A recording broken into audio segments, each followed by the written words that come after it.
Assalamualaikum warahmatullahi wabarakatuh. Perkenalkan, nama saya Muhammad Rizal Gura dengan NIM 219340200087. Di sini saya akan membahas tentang korupsi dari mata kuliah anti korupsi. Kita pelajari dulu apa itu korupsi. Korupsi adalah perbuatan busuk seperti penggelapan uang, penerimaan uang sogok, dan lain-lainnya. Pelaku korupsi disebut koruptor. Mungkin kita sudah tidak asing dengan istilah kata korupsi karena sudah banyak berita di televisi maupun di sosial media tentang para oknum pejabat yang korupsi dan ditangkap oleh KPK. Kali ini saya akan membahas 7 macam korupsi menurut Undang-Undang Nomor 20 Tahun 2001. Menurut Undang-Undang Nomor 20 Tahun 2001, ada 7 kelompok delik korupsi. Yang pertama, kerugian keuangan negara, yaitu tindakan melawan hukum untuk memperkaya diri atau menyalahgunakan kewenangan untuk kepentingan diri sendiri dan dapat merugikan keuangan negara. Yang kedua, upaya suap dari atau kepada pejabat penyelenggara karena jabatannya terkait kewenangan yang sedang diemban. Yang ketiga, penggelapan dalam jabatan. Pejabat penyelenggara negara melakukan penggelapan uang, memalsukan dokumen pemeriksaan administrasi, membantu, membiarkan, atau diri sendiri merusak bukti. Lalu yang keempat ada pemerasan. Tindakan atau perbuatan dilakukan oleh pegawai negeri atau penyelenggara negara dengan maksud menguntungkan diri sendiri atau orang lain secara hukum dengan menyalahgunakan kekuasaannya memaksa seseorang memberikan sesuatu, membayar, atau menerima pembayaran dengan potongan. Lalu yang kelima ada benturan kepentingan dalam pengadaan.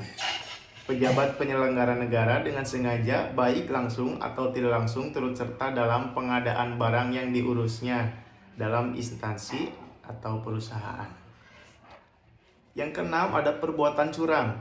Nah, tindakan curang oleh pemborong ahli bangunan, pengawas proyek, rekan TNI atau Polri yang merugikan negara, serta pejabat penyelenggara yang menyerobot tanah.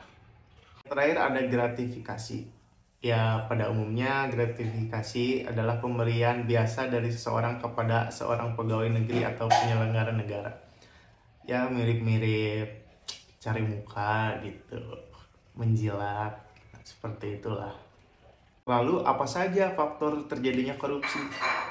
Di sini saya akan memberikan 2 faktor, yaitu faktor internal dan faktor eksternal.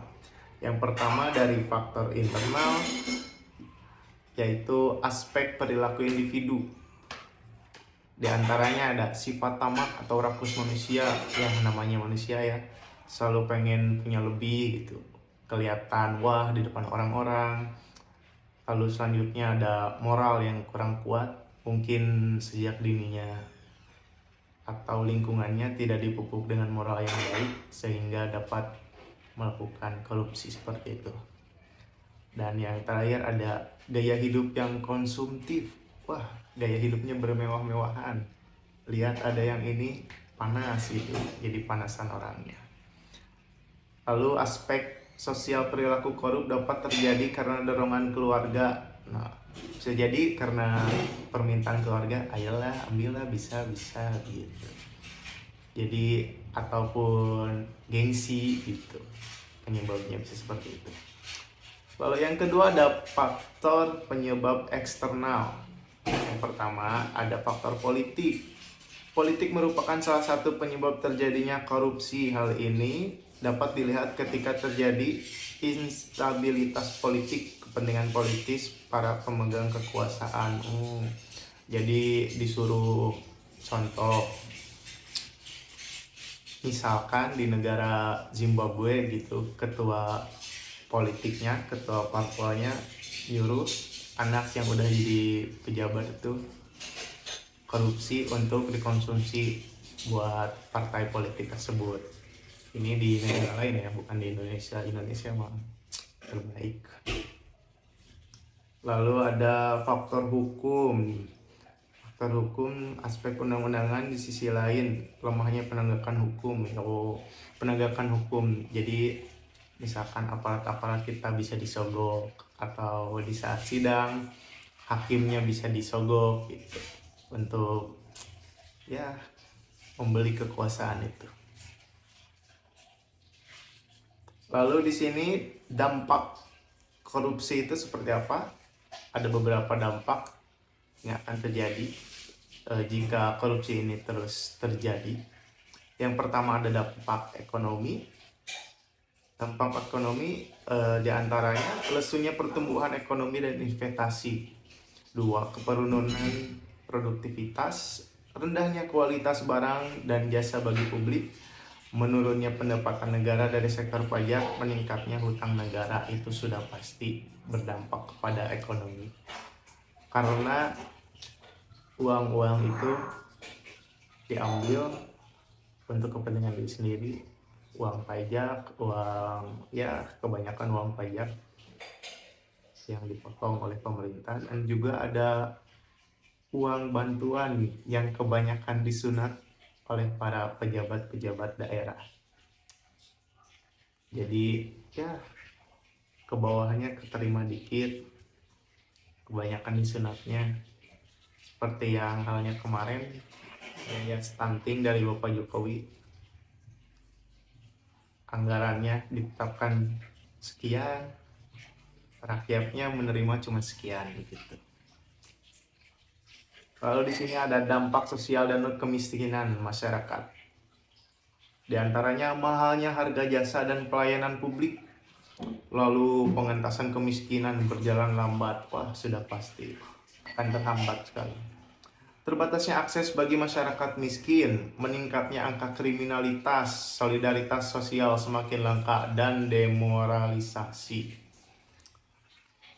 Meningkatnya angka kriminalitas karena merasa kurang puas dengan adanya beberapa oknum yang korupsi. Bisa jadi banyak orang yang kecewa dan melakukan aksi kriminalitas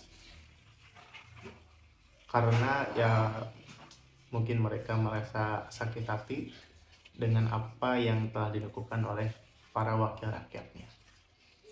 Lalu di sini ada lagi dampak runtuhnya otoritas pemerintah, di antaranya matinya etika sosial politik, lalu tidak efektifnya peraturan dan perundang-undangan, dan terakhir ada birokrasi tidak efisien.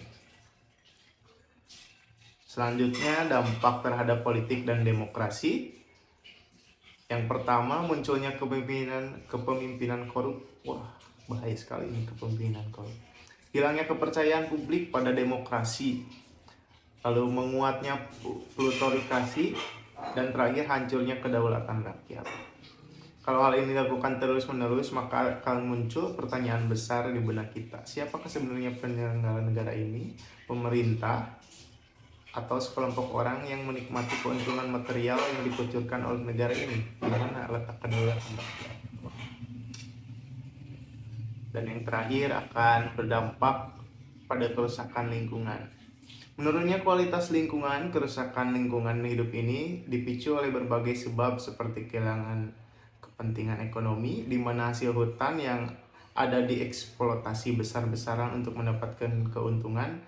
Eksploitasi ini dianggap paling mudah dan murah untuk mendapatkan keuntungan. Namun di sisi lain, eksploitasi dapat dilakukan tidak dibarengi dengan upaya penanaman kembali atau reboisasi yang baik dan terencana, sehingga hasil eksploitasi hutan ini meninggalkan kerusakan yang parah bagi lingkungan.